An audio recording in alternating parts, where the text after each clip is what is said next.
Yeah,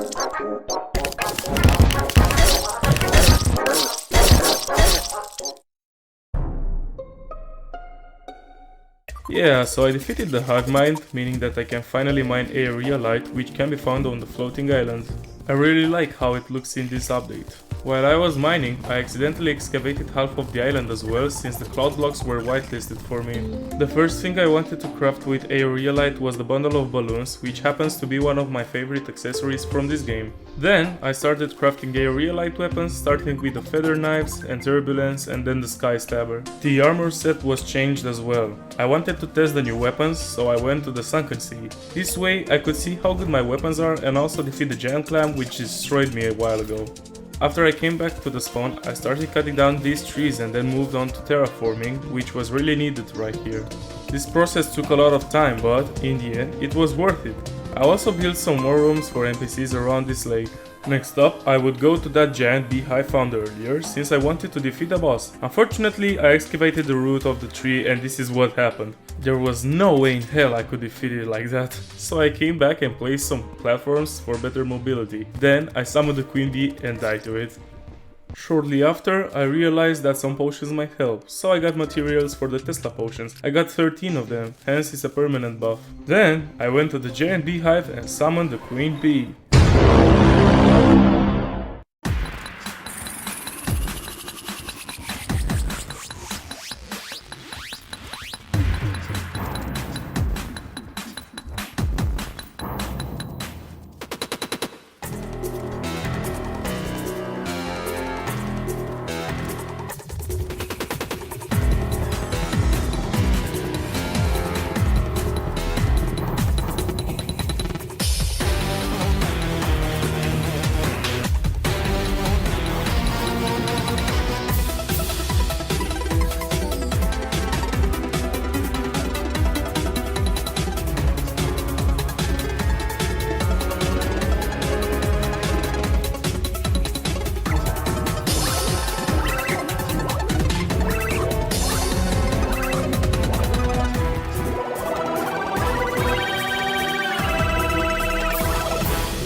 The queen bee has been defeated, and it didn't take that much. Back home, I started working on the railway that will lead to guess where? The dungeon entrance, the place where I will have to suffer a lot. Well, not really suffer, but more like waste a lot of time. I started placing a lot of platforms since this fight requires a large arena. I also built a room so I won't have to travel after dying. I wanted this fight not to take a quarter of my life, so I prepared a little. While I was fishing, the blood moon started, meaning that I will have to wait a little more before I could fight Skeletron. This is literally how I spent 99% of the night. The 1% was me crafting the stinger necklace. Well, some more potions and we're ready to go. From what I've heard, Skeletron is a massive roadblock in everyone's Infernum run. I expected to die a lot against him, so yeah, enjoy what comes next, I guess. The first fight started really bad since I didn't equip the right accessories and had to replace them, not being able to dodge the skulls. A few seconds later, Infernum started to be funny. More seconds later, it got even funnier with the fight turning into a bullet hell. And yeah, I finally died again, and again. I got lucky once and managed to survive for longer than expected, but there was a problem. It was me being a fucking idiot and not seeing that the day will start soon. This could have been the successful attempt, but Daytime Skeletron decided to deal a 5-digit number of damage and demolish me and my wish to get over with this. However, I did not give up. It was midnight when I was recording this. I said, one more fight, then I'll go to sleep. Well, turns out I should have gone to sleep 2 or 3 minutes earlier. The next day, I decided to empower myself once more with some Wrath and Rage potions as well as the Flask of Fire. Guess what happened then?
What the fuck?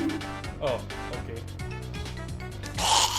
Finally, I came back home and crafted a mirror, a rogue accessory. Then I went to the sulfurous sea and dived into it, reaching the abyss and finding only one chest. I also reached this place, which I think it is the third layer of the abyss. At least I got the bandit to sell some new weapons like the Syncodea, the glaive and the Kaili. Then I went to the dungeon to explore it and look for more extra loot. There was not really something specific that I wanted from here. I went back to the spawn and crafted a metal monstrosity and tested it against the King's Lamp, a boss that seems so easy now but can still kill me. I also crafted a tracking disc, which I think got nerfed to the ground. That was it. I was ready for the slime god, or wasn't I? Not in any case. At least the tracking disc was helping a little. Fortunately, this boss didn't take a lot, so here we go.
Slime God has been defeated, meaning that I get a brand new armor set. I went to the jungle to get as much bamboo as possible since I wanted to use bamboo platforms for the underground bridge. It was literally hell to complete these tasks because of the voodoo demons, not to forget when this happened. Just kill me already. That happened 5 more times, so I decided to prevent voodoo demons from spawning anymore. Now, would you look at that? This task became way easier than before. I summoned the wall of flesh and started analyzing the behavior. So I had to take down the eyes first, the eyes will follow me and shoot lasers at a constant time. Cool, I figured out how this works.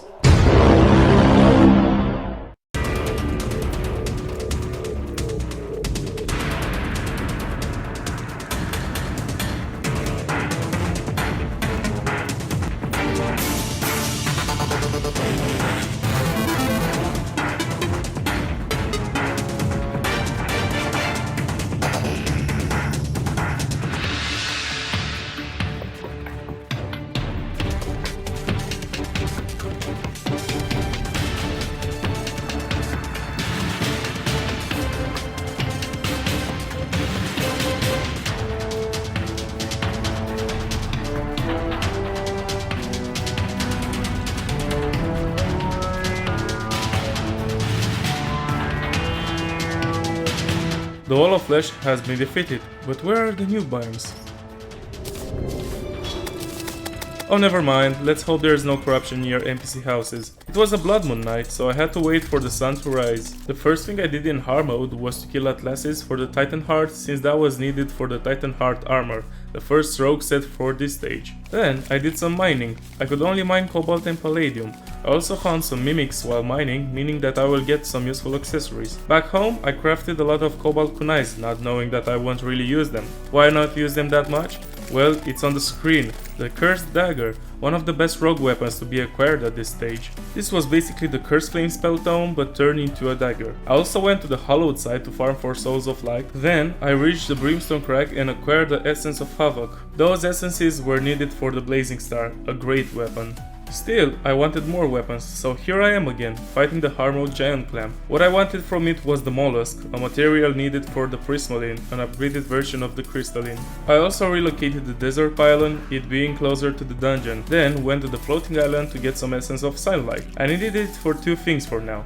The Cosmolite and the Flask of Crumbling. This was all for the very early Hardmode preparations. Now, take a look at how this boss fight is.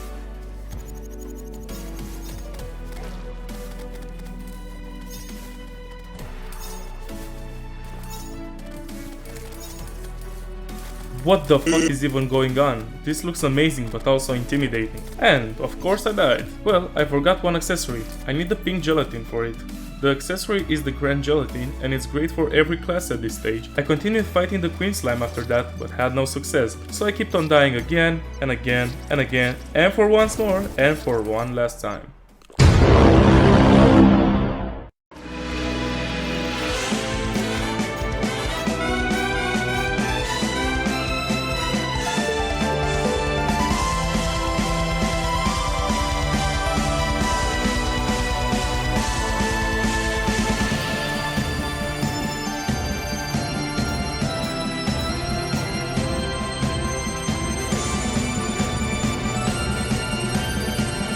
Mother of God, I obliterated the Queen Slime with that rage.